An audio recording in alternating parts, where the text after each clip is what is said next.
It's the Wonkhe Show. We talk finance and forecasts from the OFS. We have earnings from different learnings. We talk about the EdTech strategy and some happy app winners. It's all coming up. What it didn't do is sort of say, you have a range of career opportunities open to you. It just sort of said, oh, well, you should be this then. And obviously, kind of, that's not the path that my career has taken. So, I do sort of worry about what it tells people about what's possible, because actually, and it would not be sensitive.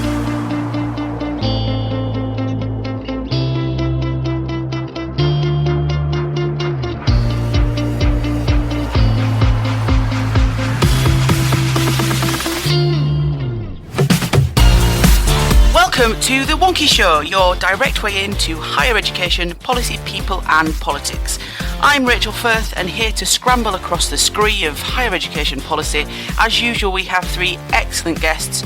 In Manchester this week, we have Julia Clarke, Pro-Vice-Chancellor for the Faculty of Business and Law at Manchester Metropolitan University and also the Chair of Chartered Association of Business Schools. Julia, give us your highlight of the week, please.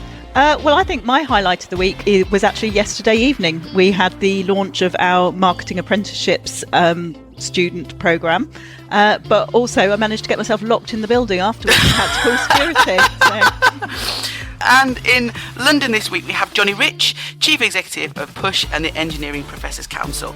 Johnny, what's your highlight of the week, please? Well, I quite enjoyed Wednesday night's Commons votes, but probably my highlight is at the weekend I walked through some woods in Oxfordshire and it was full of baby deer and I'm blooming with the possibilities of summer. It was fantastic. And live from Wonkhe HQ, we have Wonkhe's editor, Debbie McVitty. Debbie, what is your highlight of the week, please? Good morning, Rachel. My highlight is yet to come. Because later today, I will have the privilege of interviewing Education Minister for Wales, Kirsty Williams, for a special edition of our podcast, which I'm very excited about. Right, let's get going. This week, we start with the Office of Students, or OFS, as you may know them, and their report, Financial Sustainability of Higher Education Providers in England.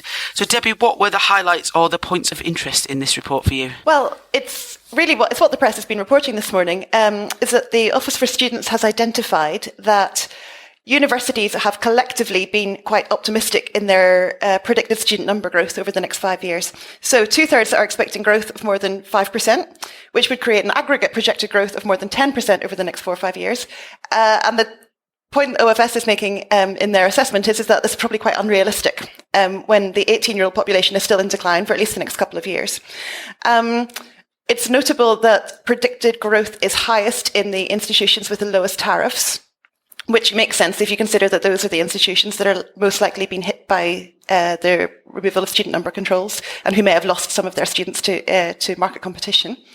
There's some other little nuggets in there as well. So there's a widespread expectation that international student income will increase. So that may partly because their institutions are predicting that they'll recruit more students, but also that there will be an increase in fees potentially. Growth in borrowing is expected over the next 5 years, so from 9.9 billion to 13.3 billion. So people who like to say that there's too much borrowing going on in the sector will probably quite enjoy that. And I think there's a wider issue here. I think institutions are being expected to predict their income over the next 5 years in a climate of unprecedented uncertainty. So with Brexit coming around the corner, we don't know what the impact is going to be on the economy. We've got the Augar review in England, which could have an impact on institutional income. And of course, there's still quite a lot of issues unresolved around all of the major pensions systems in the sector. And it's not clear how much institutions are going to have to be paying into those pensions. So in one sense, you can caveat this and say, well, these forecasts are just sort of doing institutions are doing what they can at a time of extreme uncertainty, and these are only forecasts. But I also wonder whether we should question whether institutions are maybe not making sufficient distinction between their ambitions, the targets that they're setting themselves for growth and increasing access, and the actual realities of their financial forecasting. And that, I think, speaks to the challenge of doing your accounting in public. Julie, what did you make of this? Well, I should probably confess here, I am actually an accountant. So I find this very interesting. I would love to hear your views. Yeah. And I think that point that you make about doing our accounting in public is a very interesting one. And the fact that then that probably pushes us into being more optimistic than we might be if we were making these predictions in private. I mean, I have to say, a 20 0.7% increase in international income. I just, where we are at present as a country, I can't see that happening. So that seems incredibly optimistic if we think about the context of international education and how, for example, countries like China in particular are no longer just exporters of students, they're also importers. So that looks a very optimistic figure to me. Well, Julia's point goes to the international strategy that was published the other week, and that's a bizarre document if ever I saw one. I mean, the ambitions aren't wrong, but they're unambitious. They set 660,000 international students as the target. That's in a population of 60 million versus Australia that's aiming for, I think it's 720 in a population of 20 million.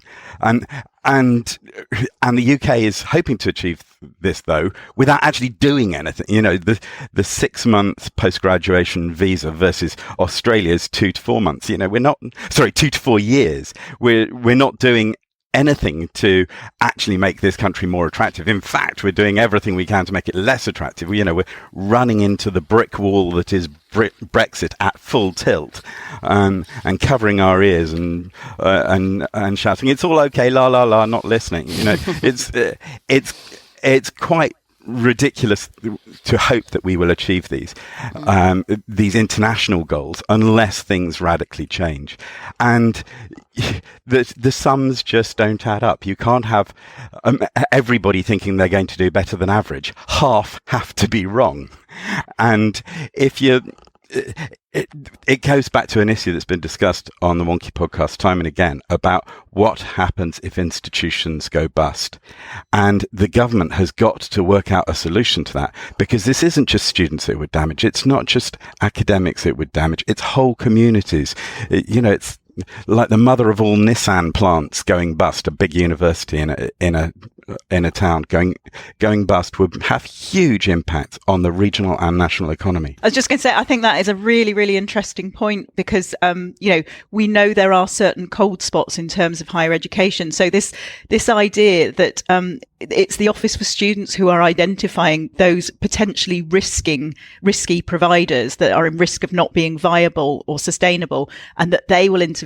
It does raise a question in terms of the whole kind of policy regulation around higher education now, that it's OFS who are putting out this report, because universities are about students, are about income from students, but they are about a lot more, as you say, and that contribution to the regional economies that universities bring is really critical. So I do worry here that we're just seeing things through one lens. I think we also don't necessarily know where these new students are expected to come from. I mean, it would be quite interesting if, for example, lots of universities were thinking about developing their franchise partnerships for level 4 and 5, or they were thinking we're going to radically expand degree apprenticeships, or we are going to tap into the mature market by delivering new online provision to target cold spots. It's not impossible that that's what's going on. I suspect that would be quite radical at a time when it's difficult to know what the world's going to look like, and I suspect it's probably not. But I think we shouldn't assume that every single university is going to be targeting a declining 18-year-old population. I mean, there must be other conversations going on about the wider diversity of absolutely. provision. But if you want things to be different, if you want to draw from a different part of society, or from a new market, for want of a better word, you've got to market to that market. You've got to work out what your strategy is to get them to do something that they haven't been doing previously, which is to buy into your service. I'm using the language of commercialization here, which isn't very comfortable, but that's what we're talking about. On that subject, on the bankruptcy, one suggestion that I heard, that I think was the UK that came up with it, which is really a good idea, is that the government needs to work out what happens when public interest organisations go bust. And so we need a public interest receiver. And I really like that idea. Okie dokie, let's see who's been blogging for us this week. Hi, my name's Adam Tweed. I'm the Service Development Manager at AbilityNet and part of the team behind My Study My Way, the student enabling platform. The piece I've written about is based on the trolley or tram problem. Essentially, it's about the moral choice, about the cost of intervention, whether or not you could make the conscious choice to harm an individual in the knowledge that doing so would save a group. Big data, analytics, AI present us with new ethical dilemmas. If the systems we use in our institutions are able to predict with increasing certainty whether or not the human interventions we make are going to have an impact on individual student retention, should we choose to trust this data, even if it's telling us things we may not want to hear? Or do we ignore it because morally we're obligated to help every individual, even if we risk impacting others?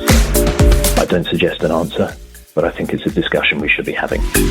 Hello, my name is Julian Crockford and I work in the Widening Participation Research and Evaluation Unit at the University of Sheffield. This week I wrote a short blog article reflecting on the publication of the Office for Student Standards of Evidence documentation, which is designed to guide HE providers in how to evaluate their widening participation activities. The piece I wrote was very appreciative of the guidance. I think it's really challenging and quite radical, and it asks institutions to take a really searching, questioning approach to their widening participation activities. So I was reflecting on the potentially radical impact that could have in pushing the sector to make more progress to meet the Office of Student targets. Thank you. Next up, a report has been published from the National Institute of Economic and Social Research and the Centre for Vocational Education Research. The report focused on earning outcomes of young people pursuing higher vocational qualifications with those of degree holders. So, Johnny, what did you make of this report? It's a really interesting report. It's got a number of findings that aren't surprising. You know, it won't surprise you to learn that graduates, by the time they're 30, are earning considerably more than non-graduates. It also won't surprise you to hear that people who've done the level 4 and 5 qualifications are earning more at first, in the first few years. And that's because, of course, the graduates are still studying and taking time to move in. But there's this sort of convergence and swap over around about the mid-20s. But there is one finding in there that is quite surprising, and that is that people who've done level 4 or 5 STEM subjects, so STEM, science, technology, engineering, and maths, and level 4 or 5, just for those who aren't entirely aware of what the levels are. Level 4 is, for want of a better explanation, broadly equivalent to first year of university. So qualifications that you get there or that are equivalent to that. And then level 5, broadly equivalent to second year. And so those who are leaving education with qualifications at that level in STEM by age 30 are earning more than those from non-Russell Group universities with STEM degrees. Now that is really surprising, and you have to start thinking, why is this? You can attack the data. This is Leo data. You can say it's really old, it's historical, it's from the 2003 cohort, it's England only. You can pick holes like that, and also the number of people doing level 4 and 5 qualifications is quite small compared to the number doing degrees. That can cause statistical blips and so on. But let's take it at face value. If we do that, the thing I take from it is that there are two ways to earn more. One is to get great grades in the first place, go to a highly selective university, get a good degree, acquire a lot of social capital. And social capital, I think, is really important in this. Possibly have the social capital in the first place to get into those universities. And if you had social capital all along, you earn more later, and your education has perhaps been, as well as an exercise in developing you as a person, it also has rubber stamped your social capital. The second way of earning more is to really know what you want and go for it. The report identifies that some of these people doing level 4 and 5, they're doing them a little bit later in life. They're not necessarily coming straight out of school and going into them. So they're doing them from the workplace already. They're doing them perhaps in order to give their careers that boost. They know exactly that that's the qualification they need to take the leap. And so this might not be a scalable difference. It might be that if you did try and say, right, let's have lots more level 4 and 5 instead of people going to university for a full degree, you might find that actually the difference disappears. But one thing we must take away from this is that we need more work-related learning in university education. We need people to come out having done placements. We need them to have learnt in an applied way, whatever it is they're studying. And they need to have accrued employability, transferable skills, and the attributes that make somebody employable. I was very interested in the way that obviously this is kind of setting up and reinforcing this binary between vocational education and academic education. And, if we do this survey perhaps in 10 years' time, it'd be really interesting to see what's been the impact of degree apprenticeships in this area, because actually those, are really kind of pulling together that professional education, that academic education. And when I look at our students who are doing degree apprenticeships in STEM subjects, such as the digital, the salary progression for those people is absolutely staggering through the time that they're doing their apprenticeship, through the time that they're studying at university. So I will be really interested to see this survey replicated in a few years' time, because I think it might help us to, in stopping us thinking always about putting vocational education and pitching it against academic education, which is really, really not what employers want at all. The thing that strikes me is that the category of STEM is very, very broad. It would make sense to me that there was level 4 and 5 offerings in places in the country and in industries where there is a well-defined skills need, because that's how those things often tend to work, which would then make sense that those people would be employed and would be in high demand. But if you're talking about, STEM provision across the piece, you're going kind of all the way sort of engineering through pharmacy to bits of agriculture, so you've got lots of sort of, diversity in that. And I think it speaks to the challenge of saying, if we just put this information in front of students, it will help them make choices. Because the degree, the precision of the level of information you would need about subject choice and part of the country and labour market and the labour force would be so, granular that it would probably become meaningless unless you were actually, as you say, Johnny, already in work, thinking, right, this is the career trajectory I want to go for, right? And I know that there's opportunities, and I'm going to do this course, which is going to help me develop in that regard. But for an 18-year-old saying, will I be a pharmacist? And of course, being a pharmacist in a community that is not well served by pharmacists is a great career choice, but it's probably not going to make you £1 million. Now, every week this season on the podcast, we are delving deep into the sector's past to uncover stories of how things were and how things came to be. With Nottingham Trent's academics registrar, Mike Radcliffe, here is the hidden history of HE. One of the things I think makes history of higher education interesting is the amount of continuity and the amount of change that we see. So one of the things I really enjoy is looking at old regulations of how we looked after students. Sometimes that's quite useful because you get really good ideas of how you regulate students now in the present. But I think sometimes it just shows us that we're still dealing with some of the same challenges. So my favourite set of these regulations is the statutes of the Collegium Sapientiae at Freiburg University, which were written in 1497. And they are beautiful. They are illustrated, which I think is a great idea. We should run that out across universities anyway. But they cover the whole of student life. They were written by a bishop who'd been working with the university for a long time. He understood what students got up to, and he set out a complete set of rules. So it has everything you could possibly want to run a proper university. So it's got rules about how you welcome a student to the university, how you make a list of the furnishings in their room, so it gets an inventory, and so that they're clear that they've got to account for everything that's in the rooms. There's a system for allocating the rooms. It's done by lottery, so no one can have the good rooms on favouritism, and there are quite clear rules about what time you have to go to bed, and that there's study time. Everyone should be quiet. You have to clean your room once a week. There's a great set of rules for how you have to make your bed immediately after you've risen in the morning, and then you get into the excitement, which is the penalty system. So the regulation says failure to comply as a result of laziness, when noticed during the weekly inspection and reported to the president, shall be punished by the removal of wine.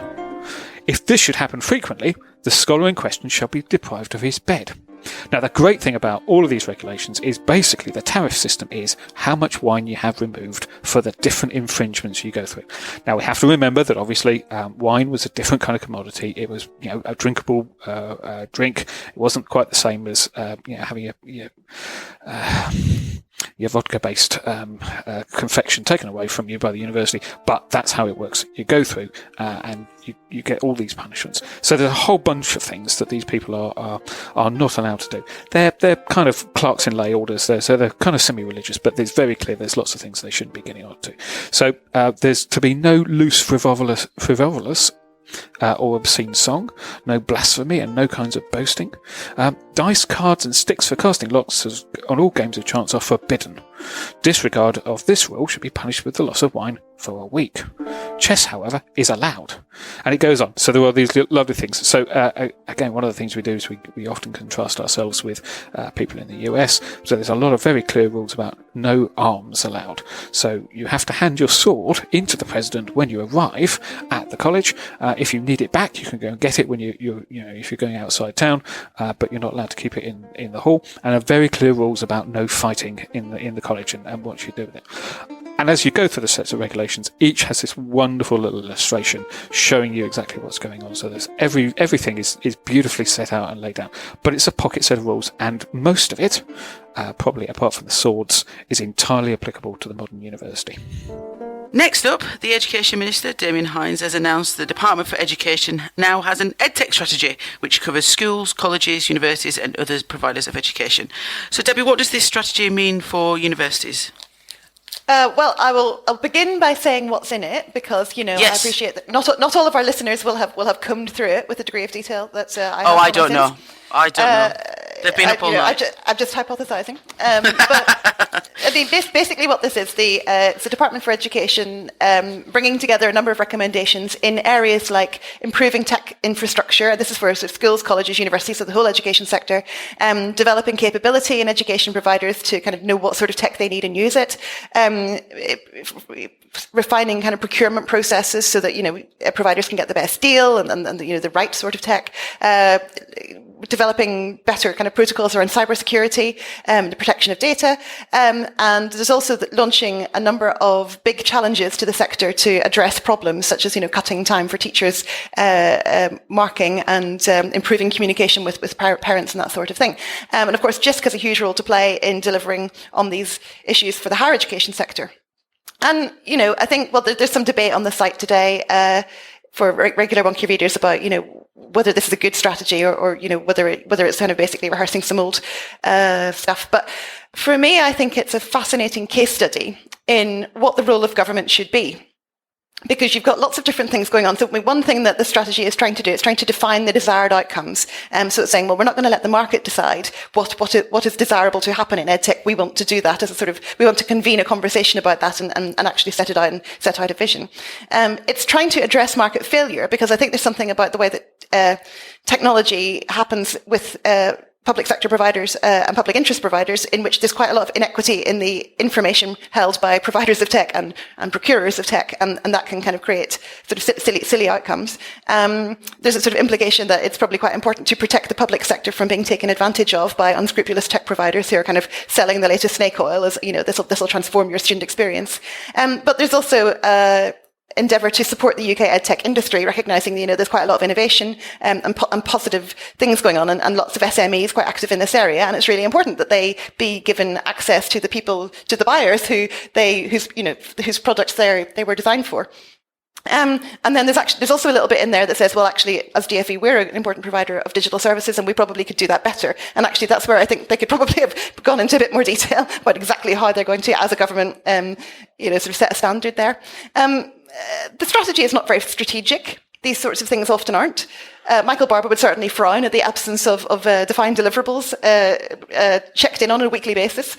And I think there's a question about clearly technology and education are challenging. There's a lot of cost attached to staying up to date. You do have to adapt teaching. You can't just use it as a bolt-on. You have to pick the right technologies. Of course, the elephant in the room is always, how do we pay for this? This is expensive to get right. And there's quite a lot of evidence on the site this week. Our associate editor Minta Felix wrote a blog about when tech can go wrong. Universities can end up spending an awful lot of money on systems that don't talk to other systems, or that end up not delivering what was promised. So there's it's sort of fine, but it's not clear to me that it doesn't really have a theory of change. It doesn't really have intended outcomes. It seems like DFE is going to do a lot of nice stuff, and it's not clear whether it's actually going to move things forward or even really what the direction of travel ought to be. Now, Johnny, have you read this cover to cover? I'm sure you have. I'm sure you've digested every single word. What did you make of it? Many of the things that Debbie says seem right on the money. I mean, my biggest problem is that people tend to imagine that tech can solve lots of problems. Irish borders, for example, and yet then they haven't seen the tech that does it yet. And then when they do see it, they go, oh, that didn't quite live up to the fantasy. And so tech is amazing. Tech can do incredible things, but we mustn't overestimate that. And we must recognize what it is good at and what it isn't good at. And what it isn't good at is the human side of things. So EdTech does not replace teachers. It does not replace careers advisors. It does not replace students doing their own learning. So all of these things need to be blended with the tech. You need, for example, well-qualified careers practitioners delivering careers advice, and don't expect that EdTech is going to be able to do that for you. Now it's time for Yes, but does it correlate? Here to set this week's correlation question is Wonkhe's Associate Editor, David Kernahan. Welcome to Yes, but does it correlate? Looking critically at numbers like the government chief whip on the day of the meaningful vote. Today I'd like to try to discredit an old chestnut, the idea that providers that recruit proportionally more full-time first-degree students over the age of 21 are more likely to see these same students achieve a good degree. I plotted the percentage of student intake over the age of 21 for 1 year against the proportion of students over 21 that attained a first-class or 2-1 degree. The idea is that providers that are set up mainly to deal with mature students are going to be better at supporting their attainment, a suggestion I've heard in various places over the years. The data comes from the recent OFS Access and Participation data release, so refers only to providers of HE in England. Yes, but does it correlate? My coin has come down as heads, so I'm going to say no. I think there's too much noise in this. I think that there are too many other factors determining higher degrees, and I think there are too many factors pulling in the other direction as well. So with a confidence interval the size of an ocean of doubt, I'm going to say no. So I guess my yes comes from me being an optimist and hoping that there is a correlation, in the sense that, exactly as was said before, that if organisations are looking to support particular groups of students, that they do that well. If they have, the institutions know their students, and therefore those students do well in those institutions. Well, it's only a very weak correlation, R squared is 0.3. But what is fascinating is the direction of the slope. Mature students are, on balance, less likely to get what ministers like to call a good degree from an institution that recruits more mature students. You'll see from the plot on the site that million-plus FECs and alternative providers tend to recruit more mature students, so there may be confounding variables relating to social background or prior attainment. Some institutions did not have figures for the most recent year of data, so, as always, where the data doesn't exist, I've not plotted it. And finally, you may remember an app competition that Sam Gyimah launched during his stint as Universities and Science Minister. Well, this week we are so happy to say we have the first two winners. Yay! The Department of Education has launched 2 apps to help prospective students make decisions about higher education providers and courses. So, Julia, what do you make of this? Well, I've had a look at them. Well, I've had a look at one of them, Think Way Up, and Think Uni. I failed the first test in that I couldn't actually access it, but I think it's important to say these are at beta stage at the moment. So I had a look at Way Up, and it talks you through different options in terms of different careers. And I've decided that when I grow up, I want to be a barrister because I can earn up to £1 million. So, but I recognise, I'm not the demographic that this is aimed at. This is more kind of for Generation Insta. So I did run a little test on the school bus this morning, and I have the results texted in from my son, and the views from the bus to Skipton Grammar School this morning are that the app is just a bit fiddly, quite hard to use and quite long-winded. And I went off it and then refreshed and I had to start, which is a bit stupid. So, that if I think there might be some work to do going from the beta to the alpha version. That is superb consumer testing. Thank you all who were on the school bus to Skipton school this morning. Debbie, Johnny, have you had a go on these apps? What do you make of them? I have had a go on these apps, and I'm sorry to say I'm not impressed by either of them. I think that the one from the profs, the Way Up, is a bit better, but it fails the patronometer test. I run an organisation called Push, and we do a lot of outreach with this target market. And I always talk to our team about the patronometer, because teenagers really have this built-in device that is very sensitive to being patronised, and if the needle goes into the red zone, then all systems shut down. And I'm afraid that the Way Up, I think, is failing that at the moment. The Think Uni one, I'm really sorry to say, it's not good. It fails the test of behavioural science and how people make choices. People don't weigh up data in a rational and objective way. They don't have binary choices, or they don't like to be confronted with binary choices, because they'll usually go, yeah, but neither. Maybe we should have had that with Brexit. But they come to things not in a rational way, but with preconceptions, feelings, and they need information that challenges those beliefs rather than reinforces those beliefs, because they tend to seek out the information through a confirmation bias that backs up what they already thought. Instead, we need to disrupt their decision-making process, and these apps don't do that. We could have had good apps. But these ones feel a bit gimmicky. They're trying to gamify. And when it comes to gamifying, if you look at these apps versus, for example, Grand Theft Auto or Fortnite, they're just not going to cut it. Sorry. It's kind of like an online version of the game of life, where you have to kind of spin the spinometer, and then you get to kind of move forward. And sometimes you go to college, and sometimes you don't. You go straight into the workplace, and the idea is to end up in the millionaire's mansion at the end. They also don't solve one of the biggest problems of getting information out there, and that's discoverability. Finding the apps in the first place. You're only going to find the app if you already were hunting for information, or hunting for, wanting to make an informed choice, in which case you probably didn't need the app in the first place. There are probably better ways of doing it, such as talking to a real life person who has access to data that they can then contextualize for you. Such a novel idea, a real life person. Also a novel idea, Fortnite for university kind of selection process. Possibly, I don't know. There's something in that. Do you want a bit of gossip about one of these apps? Please, yeah.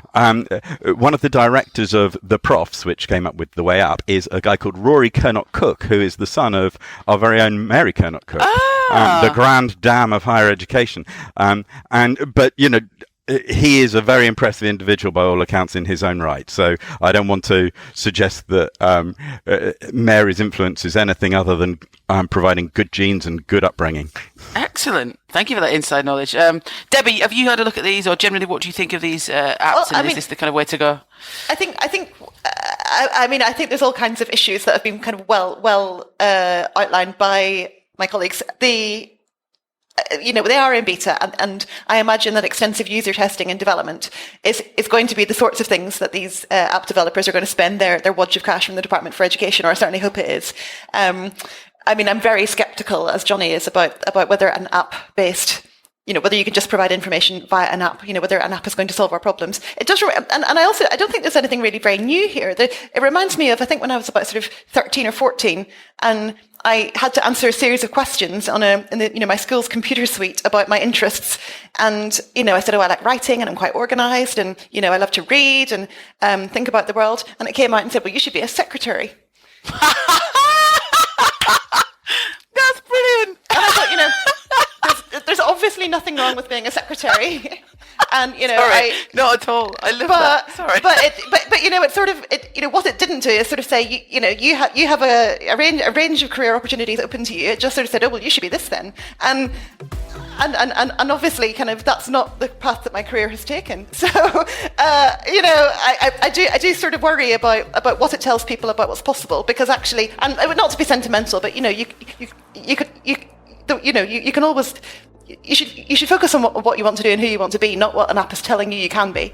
And I think that's really important, because it is, we know from all our work around sort of aspiration raising, etc., that it is about people understanding what is possible and what is possible for them. So, you know, being a barrister, earning £1 million, which is what I would want to be, is not possible for me at this point in my life, I would say. But it worries me that, you know, I think there is going to have to be some auditing of that information that is being put out there, because the difference between an app and having a conversation with the person is the person can kind of do a bit of sense checking with you, whereas I don't know that the app, certainly as they're designed at the moment, can do that sense checking. So that is about it for this week. Remember to delve deeper into anything we've discussed today. You'll find links in the show notes. And don't forget, you can subscribe to the podcast automatically. Just search for The Wonkhe Show via iTunes or your favourite Android podcast directory. Or you can find the feed that you need on wonkhe.com/podcast. And if you fancy appearing as a guest on The Wonkhe Show, do drop us an email on team@wonkhe.com and we will be in touch. So thanks to Julia and to Johnny and to Debbie and to everyone at Team Wonkhe for making this happen. And until next week, stay happy.